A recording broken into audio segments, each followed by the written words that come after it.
বিসমিল্লাহির রহমানির রহিম।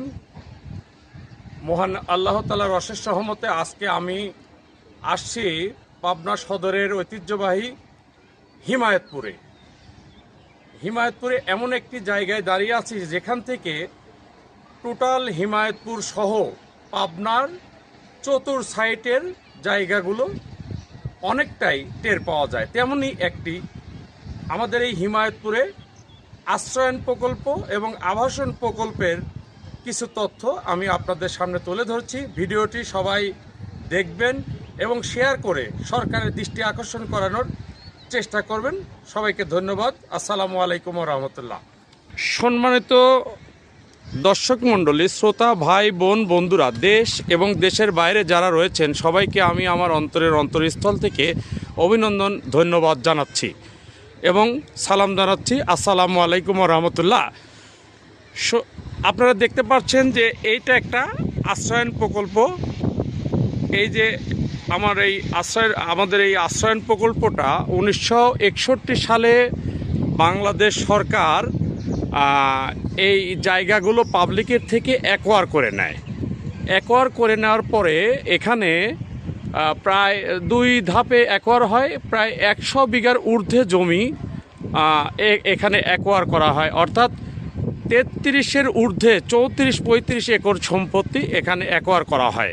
অ্যাকোয়ার করে পিডব্লিউডি অর্থাৎ সিএনবি এরা সরকারিভাবে এখানে ভাটা বানায়। এই যে আমার যে এরিয়াটা দেখছেন, এই এরিয়াটা সম্পূর্ণ সরকারিভাবে ভাটা বানিয়ে সেই ভাটার ইটগুলো আপনার যেমন সদর হাসপাতাল, মানসিক হাসপাতাল, তারপরে জেলখানা, অর্থাৎ সরকারি বিভিন্ন স্থাপনাগুলো এই ভাটার ইট দিয়ে কাজ করা হতো।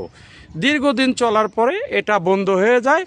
পরবর্তীতে বাংলাদেশ সরকার এই জমিগুলো ট্রান্সফার করে পিডব্লিউডির কাছ থেকে ট্রান্সফার করে এটাকে আশ্রয়ন প্রকল্প হিসাবে তৈরি করা হয়।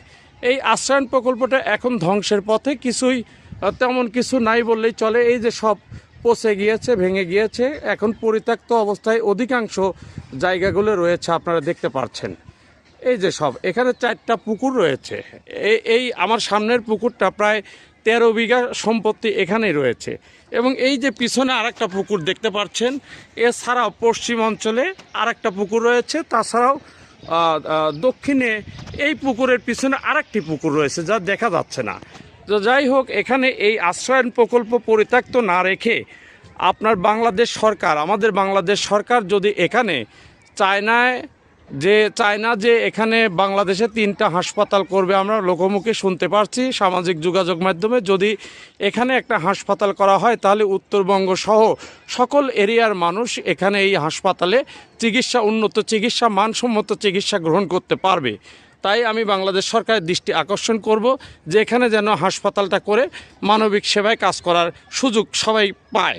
এছাড়াও আপনারা দেখতে পাচ্ছেন যে এই জায়গাটায় বাংলাদেশ সরকার অর্থাৎ আমাদের পাবনা জেলা প্রশাসক, ভূমি অফিসার এবং উপজেলা অফিসার সবাই মিলে এখানে সিদ্ধান্ত গ্রহণ করেছিল 2014 সালে যে আমাদের পাবনা র্যাব 12 যে ক্যাম্পটা রয়েছে, রফিকুল ইসলাম যে সুইমিং পুল দখল করে তারা দীর্ঘদিন র্যাব ক্যাম্প এখানে রেখেছে।